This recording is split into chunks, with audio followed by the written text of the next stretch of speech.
Assalamualaikum warahmatullahi wabarakatuh. Bismillah, alhamdulillah, wassalatu wassalamu ala rasulillah, amma ba'du. Teman-teman, mari kita lanjutkan bedah buku Revolusi Pola Hidup, Solusi Cerdas Menarik Keberuntungan dan Keberkahan.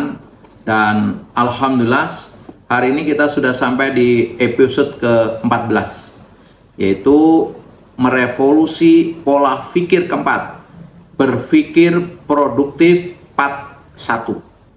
Seperti kita ketahui bahwasanya pola hidup yang harus kita revolusi untuk bisa menarik keberuntungan keberkahan ada 3. Yang pertama adalah pola pikir, yang kedua pola hati, dan yang ketiga adalah pola kerja. Pola pikir ada 4. Yang pertama, orientasi hidup harus akhirat yang direvolusi. Yang kedua, harus selalu berpikir positif.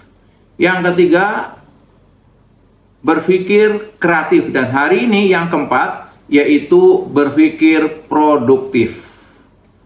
Nah, pola pikir yang keempat ini, berpikir produktif, sangat penting. Bahkan Rasulullah SAW mengingatkan bahwa yang akan dinilai oleh Allah Subhanahu wa Ta'ala adalah isi hati atau pola hati yang kita revolusi dan produktivitas amal.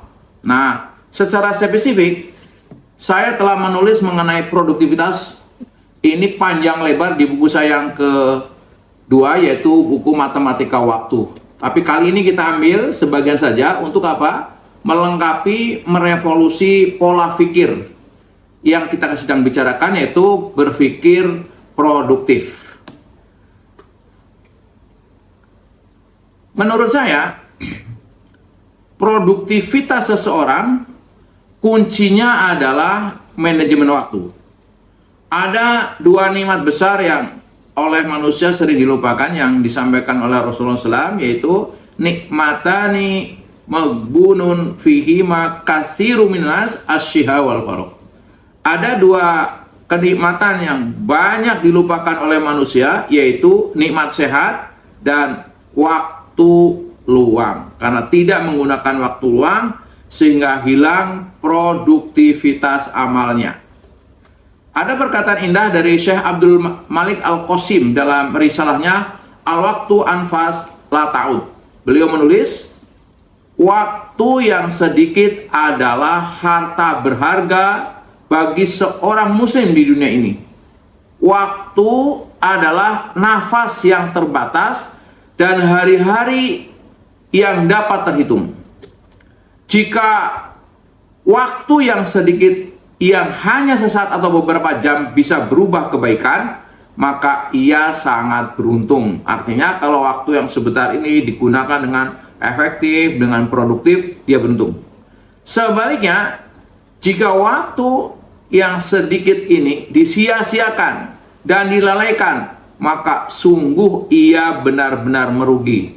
Dan namanya waktu yang berlalu tidak mungkin kembali selamanya. Jadi kalau ditanya kepada kebanyakan orang-orang yang sudah tua, apa yang paling ia sesali adalah dia tidak menggunakan waktunya dengan baik ketika masih muda. Ibnu Mas'ud berkata, "Ma nadimtu ala syai'in nadami ala yaumi gharabat samsuhu naqasa fihi ajali walam yajid fihi amali."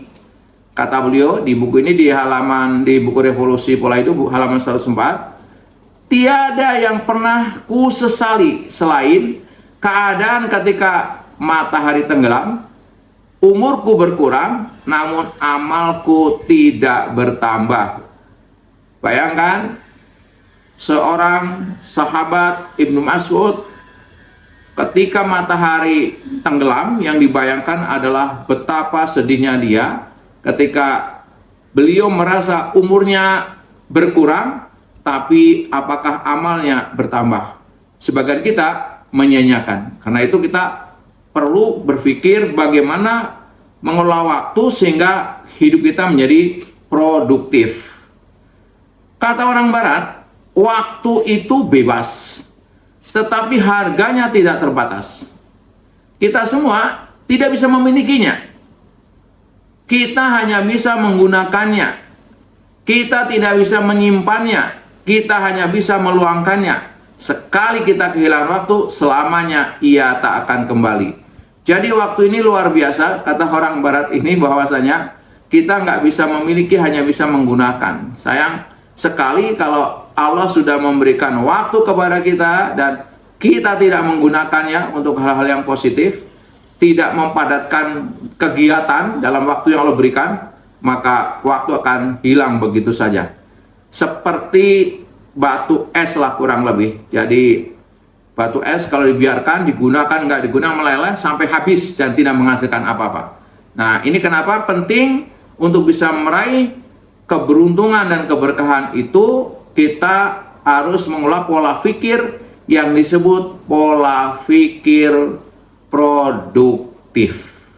Nah, agar manajemen waktu menjadi produktif, maka cara yang perlu diterapkan adalah menggunakan matematika waktu, istilah saya. Dan saya menulis buku ini di tahun 2020. Matematika waktu kita gunakan, salah satunya adalah agar bisa hidup kita semakin produktif.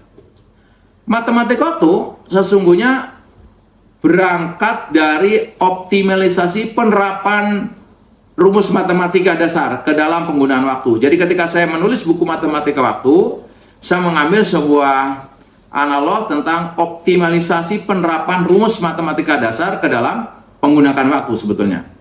Sebagaimana kita ketahui teman-teman bahwa rumus matematika dasar adalah, pertama waktu kita sekolah ada penjumlahan, tambah-tambahan, ada pengurangan, ada perkalian, dan juga ada pembagian, yaitu ketika kita sekolah.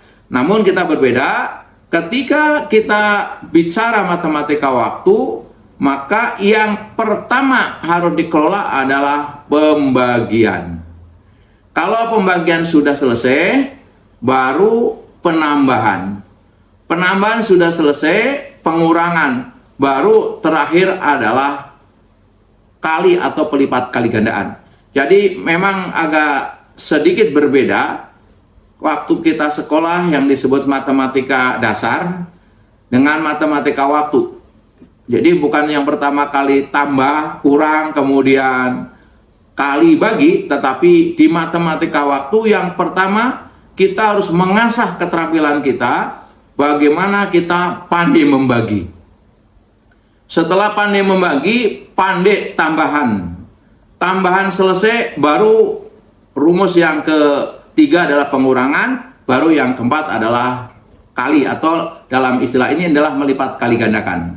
Nah, bagaimana penerapannya dalam menggunakan matematika waktu untuk meningkatkan produktivitas? Kita ikuti episode berikutnya. Bagaimana menurut teman-teman? Tulis di kolom komentar ya. Semoga bermanfaat. Assalamualaikum warahmatullahi wabarakatuh.